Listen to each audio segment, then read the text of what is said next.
En este panel se encuentran presentes María Isolina Dabove, investigadora del CONICET, directora del Seminario Permanente de Investigación del Instituto Ambrosio Gioja de la Universidad de Buenos Aires y directora del Centro de Investigaciones en Derecho a la Vejez por la Universidad de Rosario. Sí, muy buenas tardes ya. Gracias por la cordial invitación a estar en esta sala tan prestigiosa, ante un auditorio tan interesado. Sí, muchísimas gracias en particular a Carolina por hacerme partícipe de esta actividad. Bueno, a todos los organizadores, a Eduardo, que debe estar por ahí. Menciono a las personas concretas, ¿no es cierto?, que fueron la cara visible, solo para homenajear a todas las demás que estuvieron también presentes para este acto. Bueno, siguiendo con lo que decía recién Marisa, que me ha parecido muy interesante, siguiendo entonces en esa misma línea de desarrollo, voy a compartir algunas reflexiones que espero sean de utilidad para el ejercicio de la profesión, ¿no es cierto? La promoción y defensa y restitución o restauración de los derechos básicos vulnerados, en este caso de las personas mayores. Y para poder referirme a ello, voy a trabajar sobre un principio, una idea fuerza de los derechos de las personas en situación de vulnerabilidad, como es el principio de igualdad y no discriminación, que con respecto a la vejez adquiere nuevas connotaciones, ¿no?, que son las que tenemos que considerar. Entonces, en una primera aproximación, podemos recordar que la igualdad y la no discriminación constituye un principio jurídico, pero además también político, que cuenta con un ámbito de aplicación y cumple determinadas funciones. El ámbito de aplicación, o sea, el ámbito al cual lo voy a relacionar, es el de una nueva rama que ya hace años hemos denominado derecho de la vejez y que se compone de estos 5 ejes que ven allí en la pantalla, ya que estudia la cuestión de la personalidad de las personas mayores, valga la redundancia, la persona mayor, los derechos fundamentales de autonomía, de participación o inclusión, de cuidados y las garantías procesales. La igualdad y no discriminación abarca entonces todos estos espacios que componen esta nueva disciplina. Por otro lado, sabemos que la igualdad y no discriminación ocupa un lugar relevante como criterio de justicia. También Alexis lo ha denominado o lo ha definido como un mandato de optimización, ¿no es cierto? Hacer un principio vinculado a los derechos humanos, entonces exige hacer al máximo posible a nuestro alcance para su desarrollo, sabiendo que seguramente esto va a colisionar con otros derechos fundamentales y allí habrá que ver, ¿no es cierto?, cómo hago para ponderar y luego establecer una solución razonable con el menor costo posible o el menor daño, diría el justnaturalismo clásico. También este principio funciona como un estándar, una exigencia formal del derecho internacional de los derechos humanos y que implica un deber de los Estados parte, entre los cuales, por supuesto, está nuestro país. Por otro lado, la igualdad y no discriminación puede ser vinculada a algunos componentes centrales que nos permiten definirla, como es la idea de igualdad en sentido de reconocimiento de mi persona como parte de un todo, de una comunidad, como es la familia humana, el respeto de la diversidad o mi lugar especial, único, distinto, por ejemplo, porque soy una persona mayor, y el sentido de pertenencia a ese grupo, la construcción de lo que llamamos la comunidad, ¿no? El todo. Pero acá es interesante traer lo de un último pronunciamiento de Corte Interamericana, en el caso de Guevara Díaz, donde habla del capacitismo moderno, ¿no? Es decir, nosotros claramente, si miramos los modelos, el modelo de prescindencia en su vertiente, digamos, eugenésica, hoy está ciertamente limitado, pero el capacitismo moderno asume, dice, sesgos muchos más sutiles y escondidos, ¿no? Es decir, la discriminación cruda e inhumana ha pasado a técnicas de invisibilización. Entonces, la idea es poder plantearnos de alguna manera cuánto de esa, digamos, del capacitismo todavía pervive en nosotros y en nosotros como muchos, digamos, integrantes de diversos sistemas que las personas con discapacidad tienen que atravesar.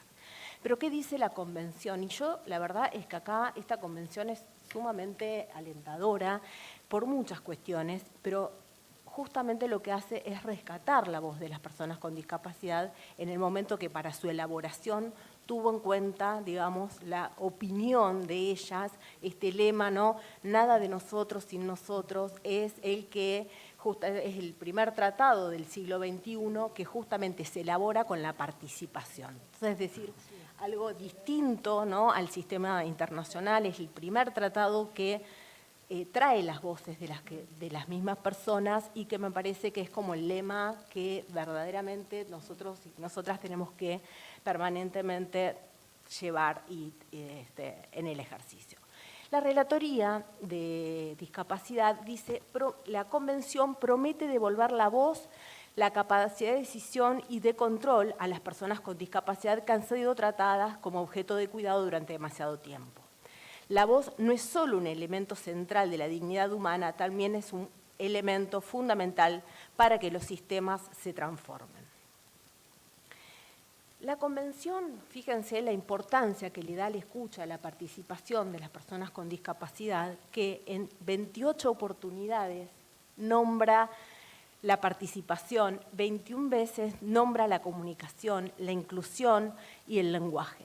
Es decir, no solo es importante la escucha y la comunicación desde la concepción misma, ¿no?, desde la participación, sino que transversalmente en todo su articulado vuelve una y otra vez a recalcar la importancia de la participación justamente para el ejercicio de derechos en igualdad de condiciones con los demás, ¿no? 3 artículos centrales, esto lo trae en forma transversal, el artículo 21 que habla de la libertad de expresión y de opinión, pero que introduce como elemento no solo la posibilidad de que la persona pueda expresarse y comunicarse, sino la necesidad de que le brindemos la información adecuada, ¿no? Y a veces pienso en los procesos judiciales, cuántas veces las convocamos, dado que el Código Civil reitera en más de una oportunidad que las personas que transitan un proceso de capacidad deben ser escuchadas, pero cuántas veces les escatimamos en dar la información de qué impacto tiene ese proceso en su propia vida, ¿no? Después tenemos el artículo 2, el artículo de comunicación, que nos expresa justamente hablar de discapacidad. Es una generalidad muy grande, ¿no?, dado que cada persona es particular, tiene su condición, que la diferencia muchas veces, que las diferencia de las otras, pero que puntualmente la Convención lo que nos dice es que hay una variedad de lenguajes, ¿no?, entre ellos el lenguaje sencillo, la posibilidad de comunicarse mediante sistema braille, con sistemas adaptativos de voz, ¿no? Y un artículo que para mí es central, que es el 12, el ejercicio de la capacidad jurídica.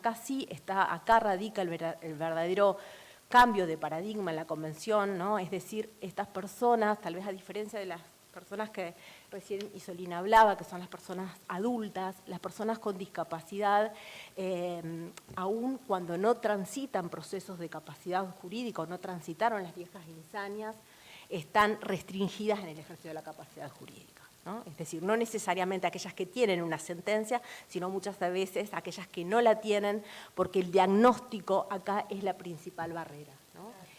Un diagnóstico que excede el ámbito sanitario, se cuela, ¿no?, en otros aspectos de la vida, de la persona. Entonces es muy usual escuchar, pero tiene esquizofrenia, pero tiene, ¿no? Y ya está, ahí está la barrera, ¿no? Digo, la condición muchas veces termina siendo la barrera. Y este artículo 12, que verdaderamente es central porque cambia el concepto de capacidad jurídica en cuanto a la capacidad de ejercicio de las personas con discapacidad. No admite restricciones, ¿sí? Admite ejercicio con apoyos. Entonces, poder pensar la escucha, ¿no?, poder trabajar sobre la escucha, hay que trabajar también sobre el artículo 12, poder entender que no son personas que inhabilitadas por el ordenamiento para poder ejercer la capacidad jurídica, pero que es un grupo que tiene una particularidad diferente al resto porque históricamente se les ha, bueno, de hecho la Convención las nombra como personas con discapacidad, ¿no? Que me gusta a mí cuando el Indoneras habla, ojalá dice que sea un término puente, ¿no? Porque ya la discapacidad es sin capacidad y este es un punto, digamos, el artículo 12, que es un artículo central. Las barreras actitudinales debidas a la actitud, la Convención las nombra ya en el preámbulo, ¿no? Digamos, es decir, el problema que tenemos básicamente, o que tienen las personas en situación de discapacidad, pero que nosotros como sociedad también tenemos, en la manera que podemos ser quienes excluyen, ¿no?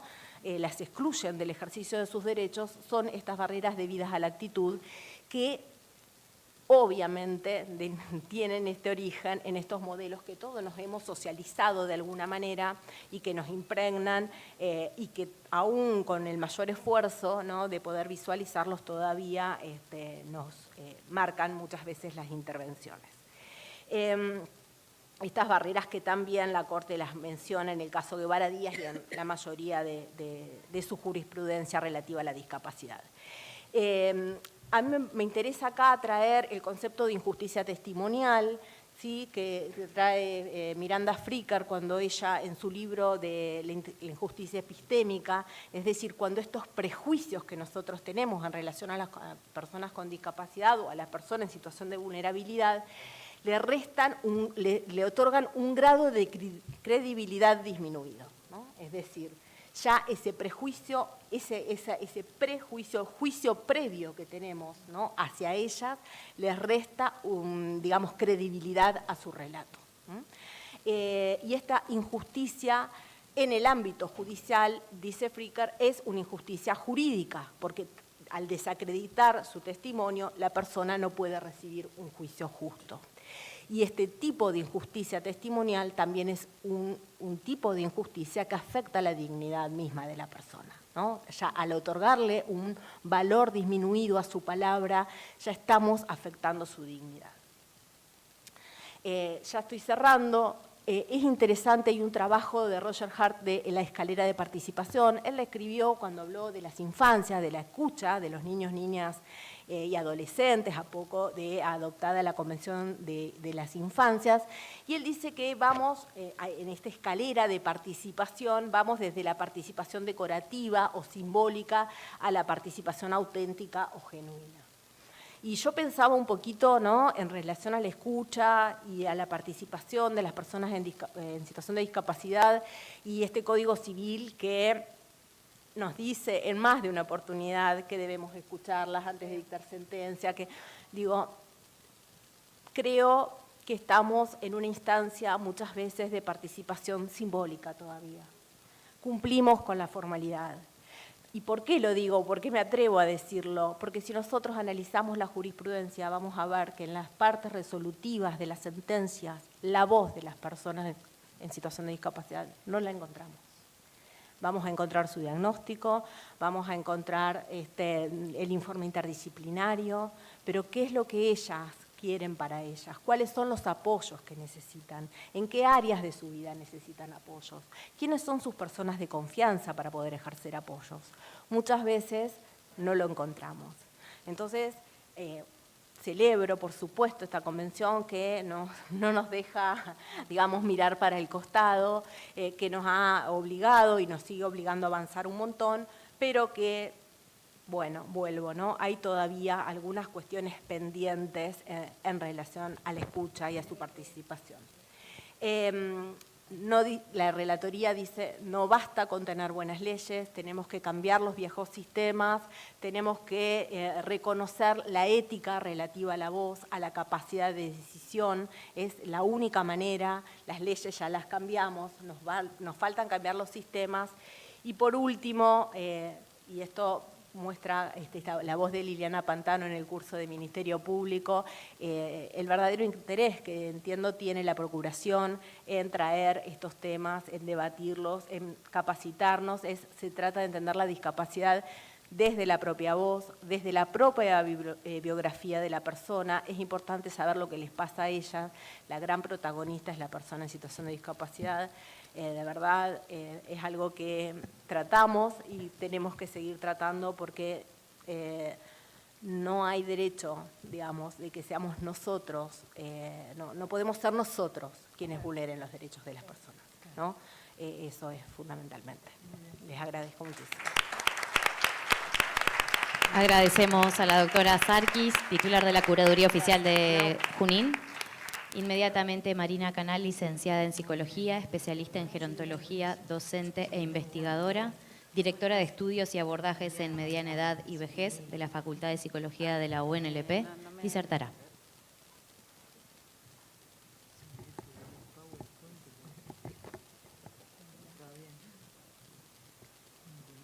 Canal. Muchas gracias. Esto es una atención de lujo. Bueno, buenas tardes. Muchas gracias a los organizadores, muchas gracias a ustedes, a mis compañeras de mesa.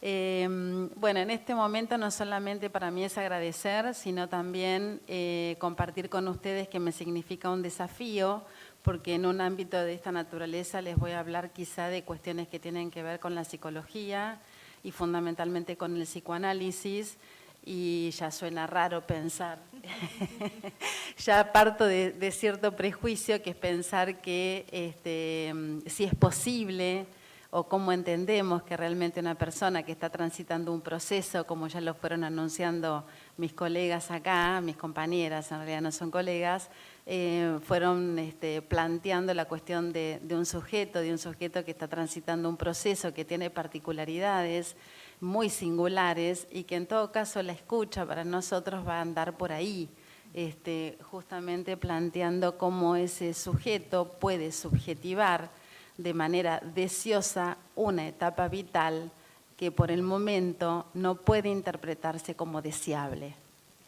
Y esa, ya partimos de una situación bastante de encrucijada, podríamos decir, porque esto se le presenta como un conflicto, se nos presenta como un conflicto, y entonces, bueno, mi participación aquí es un poco convocarlos a pensar. Yo traje algunas viñetas de una investigación que iniciamos en el 2020, en plena pandemia, a la cual estamos arribando a la última interpretación de los datos, pero fundamentalmente quiero compartir con ustedes aquello que aparece en el ámbito de la clínica psicoanalítica, que es el ámbito más escabroso, me parece a mí, en el sentido de cuáles son las voces que hay que escuchar, además de las voces de las personas mayores que consultan. Y por suerte, en este último tiempo, en los últimos años, las personas mayores que consultan son cada vez más, y por lo menos para mí es muy auspicioso, porque es la posibilidad de las personas de poder psicoanalizar, es decir, de poder analizar cuál es la posición subjetiva que tienen con respecto a su propia vejez, cuando en realidad se presenta, como les decía hoy, como un momento poco deseable para ser vivido. En este punto es como si dijéramos, bueno, ¿cuántas personas ustedes escuchan a su alrededor que dicen, ay, qué ganas que tengo de llegar a la vejez?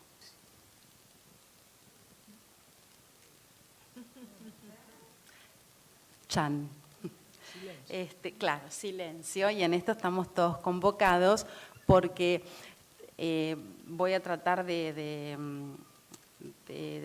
ser lo más clara posible, es decir, esto no es porque es caprichoso, porque bueno, se nos ocurre que no es deseable. No, bueno, esto voy a tratar de manera sintética plantear algunos ejes centrales que tienen que ver con el proceso psicológico de lo que significa encontrarnos con este momento de la vida. Entonces, partimos de considerar, claro, como un proceso, pero que es un proceso marcado por la singularidad. Marcado por la singularidad quiere decir que es un sujeto que cuando en todo caso se descubre o se encuentra, porque la vejez en todo caso para nosotros no es un punto de llegada, sino que es un momento particular y un momento singular donde cada uno de nosotros nos encontramos con cambios.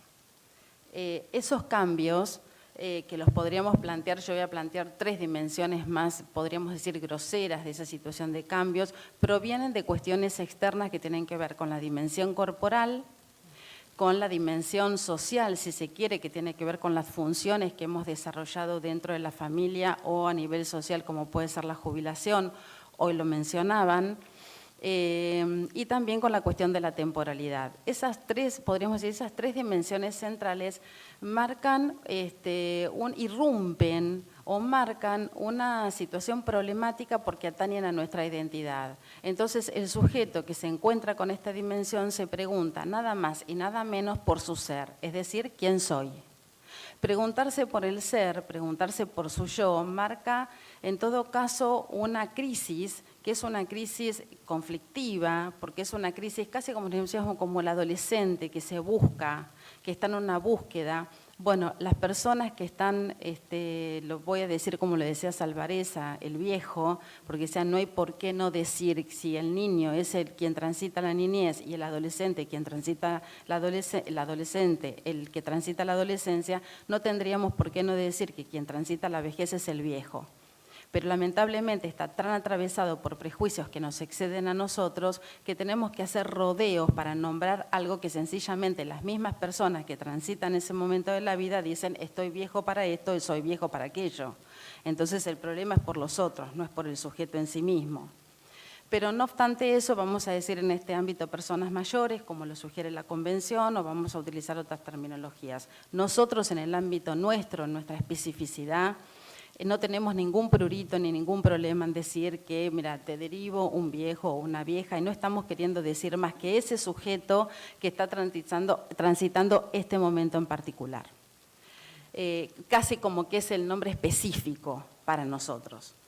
Entonces, como les decía, estas 3 dimensiones, el encontrarnos con una imagen reflejada en el espejo que no nos dice nada más de nosotros, que no nos encontramos en esa imagen, produce un efecto que, como les decía, apunta directamente a la identidad. Y que apunte directamente a la identidad y preguntarse quién soy, desestabiliza la historia. Por un lado desestabiliza el presente, pero también desestabiliza la historia y ni hablar del futuro. Es decir, quién soy, hacia dónde voy y quién fui. Es decir, que es una revisión importante, es una revisión compleja. Esto es algo que me gustaría que quede claro hoy, por lo menos desde nuestro campo. La cuestión de la complejidad. Es muy difícil para nosotros pensar en algo lineal, pensar que todos los sujetos van a envejecer y transitar y resolver, porque lo que el sujeto está es resolviendo cuestiones que tienen que ver con su identidad. Acá nosotros podemos mencionar, yo podría mencionar muchas teorías, no vienen al caso, ciertos conceptos que se traen de la filosofía, como la identidad narrativa o la propia historización, que es el modo en que cada uno pueda revisar su historia con un carácter casi amoroso de su propia historia, porque lo que está haciendo es viendo las posiciones subjetivas. Cuando decimos posiciones subjetivas es cómo el yo fue resolviendo las situaciones problemáticas y conflictivas a lo largo de su historia. No estamos hablando del pasado en tanto tiempo verbal, sino de su pasado, del lugar que ese yo ocupó en la relación con los otros y con sí mismo.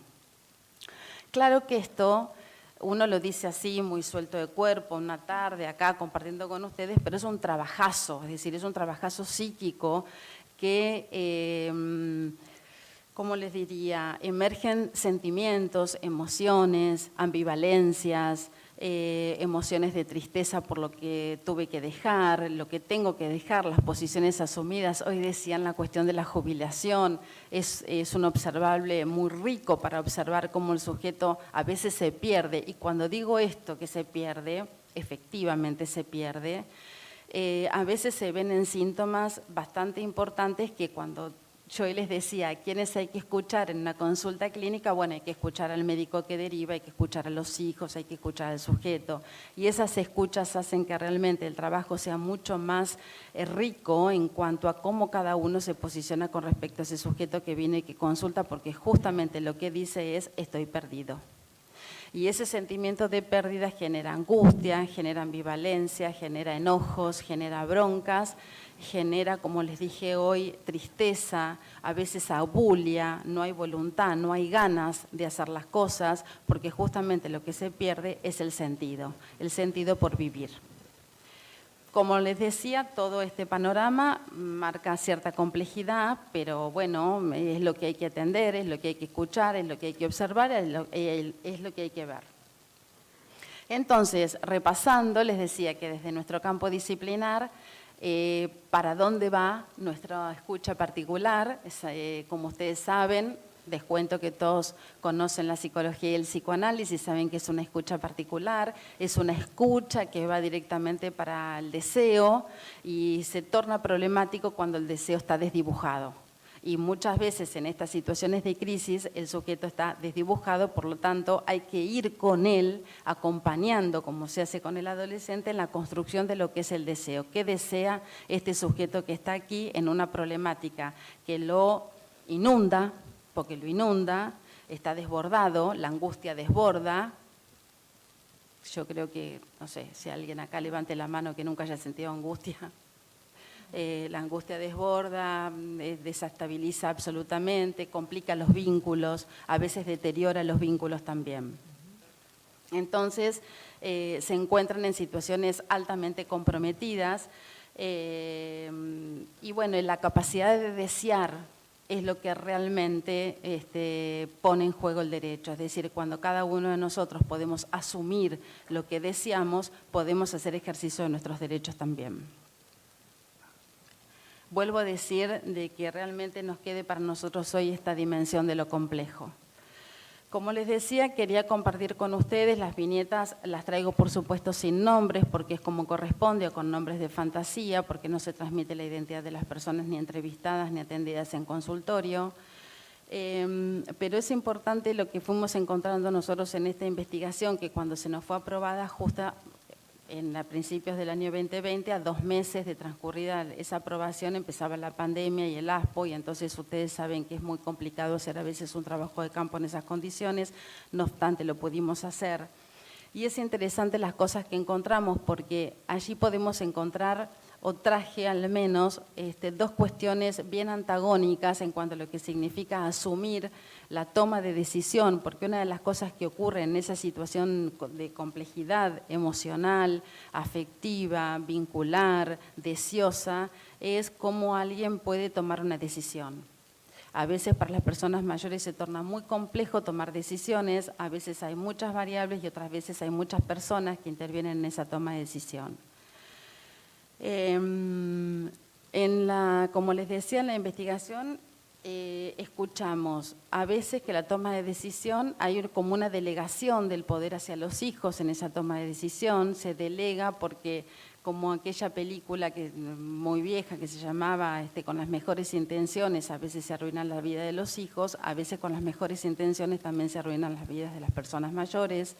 Digo con las buenas intenciones porque nadie está que tenga malas intenciones en la toma de decisiones. Lo cierto es que a veces es tomado por otro. Estos autores psicoanalíticos como Piero Lanier dice, bueno, hay una violencia secundaria. Ella habla de una violencia primaria como esa violencia necesaria en los primeros tiempos de la vida psíquica del infans, del bebé sería, ella lo dice infans porque no tiene acceso al lenguaje, pero es necesario que haya otro que justamente estructure ese ambiente, ese espacio psíquico para cada quien pueda asumirse en un yo. Nadie nace y el primer día dice yo.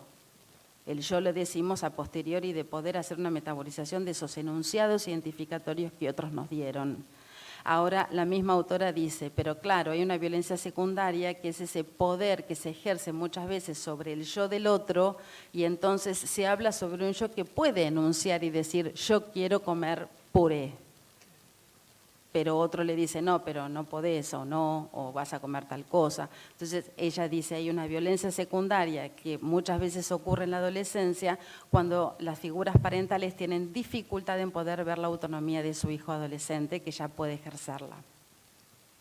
Entonces, en la investigación vemos muchas veces que hay una delegación por parte consensuada, que ahora lo voy a leer el texto, Y también en la clínica lo que vemos es cuando una persona, ante su propio proceso de cómo se encuentra para ejercer algunas cosas que ejercieron a lo largo de la vida, y ya la decantan por sí mismos, es decir, por un proceso elaborativo y de duelo. Alguien dice, ya decidí que no voy a manejar más. La puse a propósito, pues esta cuestión del manejo es un tema a diario, ¿no? Dice, ya decidí que no voy a manejar más y voy a vender el auto. Es una mujer de 85 años que queda de viuda hace 2 años y recién ahora está haciendo un trabajo analítico en relación a su propia posición. En la investigación dice, cuando la delegación de la toma de poder decidir está en otros. Entonces ellas, en relación a sus hijas, entonces ellas decidieron que me tenía que mudar cerca de ellas o a Buenos Aires o a Pilar. Así que estoy en un proceso de transición tratando de acostumbrarme a la idea de que voy a dejar la casa que hicimos entre los dos, en referencia a su marido que falleció. Fuimos muy felices acá, así que estoy tratando de mentalmente acostumbrarme a la idea de irme a vivir a Buenos Aires. Estoy tratando de acostumbrarme a la idea de la mudanza. Si bien vivo sola acá, es mi lugar y me siento cómoda, pero bueno. Entiendo que tienen razón y para ellas es una preocupación saber que estoy sola y lejos. Así que hay que entender lo que los hijos quieren y es la única familia que me queda. Lo siguiente de la viñeta, que no sé por qué no me quedó ahí adherido, decía que si bien es cierto que ella entendía que la decisión la tenía que tomar ella, pero como las hijas eran la única familia que tenían, bueno, iba a ceder a ese pedido. En esa viñeta creo que queda claro el grado de complejidad que significa, el grado de complejidad que significa para un sujeto resolverse en su vejez. Y este es un punto central para nosotros, es decir, cómo cada uno se resuelve en un momento de la vida que le es propio y que a veces uno no sabe entre qué elegir, qué desea, cuáles son las decisiones que tiene que tomar, cuánto puede, cuánto no puede. Las dimensiones del cuerpo son a veces situaciones de bisagra entre un antes y un después de lo que cada uno era. Por supuesto, como decían hoy, el tema de la jubilación. La jubilación es un emergente clave para poder ver la trayectoria y la identidad, es decir, cómo un sujeto puede definirse un presente y un futuro sobre algo que ejerció y ya no lo tiene, y que además no solamente no lo tiene en cuanto al tener, sino que ha definido su ser, ¿no? Ha sido siendo lo que ha ido ejerciendo. Bueno, como conclusión, yo diría esta cuestión, que ya lo reiteré varias veces, pero es lo central en nuestro campo disciplinar, que es ubicar la historia y el deseo, y cómo se juega el sujeto en esa historia y en ese deseo singular. El mayor problema que tenemos en la vejez es la cuestión de homogeneizar. Hoy en las exposiciones lo planteaban, la homogeneización. Nuestro campo disciplinar va justamente a la singularidad y a lo heterogéneo, pero no tanto heterogéneo por lo distinto, sino singular por lo que es único. Es decir, nuestra escucha es en lo único. Ahí se juega algo del orden del sujeto. Entonces, el problema es homogeneizar la etapa vital, que se ve y se escucha en frases del estilo, bueno, todas las personas mayores pueden o no pueden, o deben o no deben, y ahí se borra absolutamente, se arrasa absolutamente con lo subjetivo. Piensen un segundito en esto, ¿no? Es decir, esta es una lucha casi a brazo partido hasta en mi propio campo disciplinar. Hay un determinado momento que los psicólogos no atienden viejos. Y uno dice, ¿por qué? Es decir, somos muy pocos los que realmente podemos entender que hay una subjetividad allí que se pone en juego y que se pone en juego en un tratamiento analítico. Entonces, bueno, la homogeneización, hacer de un grupo algo donde se pierde la singularidad, lo deseoso, lo deseante, la capacidad que el sujeto tiene de eso y que por ahí está como desdibujado, esa es la escucha más central. Reducir el sujeto a la edad. Ya lo dijeron también en esta mesa, es decir, para nosotros no cuenta la edad cronológica porque lo que justamente cuenta es el tiempo subjetivo, el tiempo singular, es decir, cómo se le jugó el deseo. Hay un montón de consultas que tienen que ver con asignaturas pendientes, con problemáticas en la relación de pareja, por conflictos vinculares, conflictos en la pareja, en la convivencia, que no son conflictos que se presentan en los 80 años. Pero ¿qué ocurre? Sí, se presentaron en la mediana edad, seguramente, cuando hubo movimientos familiares por la ida de sus hijos, porque la familia se movió y se hablaba de la familia también. Es decir, no son conflictos que se presentan allí. Lo que ocurre es que la vejez, como lo dice Enrique Rosichner, psicoanalista argentino, es una ocasión, es una oportunidad.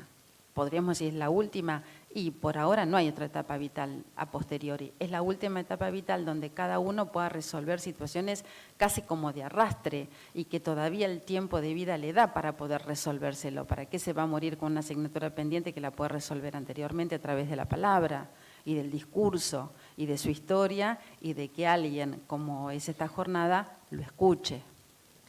Entonces, desde allí vamos a trabajar, desde el tiempo singular y de poder sostener la individualidad al costo. Ya termino con la última filmina, que les traigo un fragmento de un filósofo subcoreano que se los recomiendo, tiene libros muy lindos, es muy actual, prácticamente escribe sobre temas de hoy, digamos, en su último libro, que es La expulsión de lo distinto, de lo diferente, perdón, tiene un capítulo sobre escuchar, y me pareció, ya que estamos hablando de la escucha y es el tema, dice así: en el futuro habrá posiblemente una profesión que se llamará oyente, a cambio de pago. El oyente escuchará a otro atendiendo a lo que dice.